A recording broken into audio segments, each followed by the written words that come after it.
সরস্বতী তো বেশি মানুষ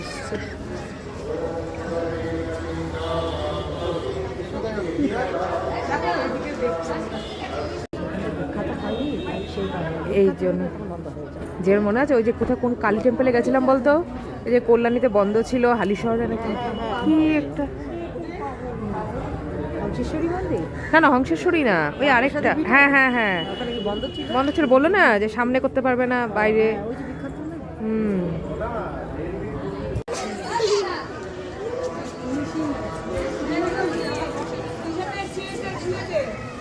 ওড়িয়ারা না বেশি রিলিজিয়াস হয়।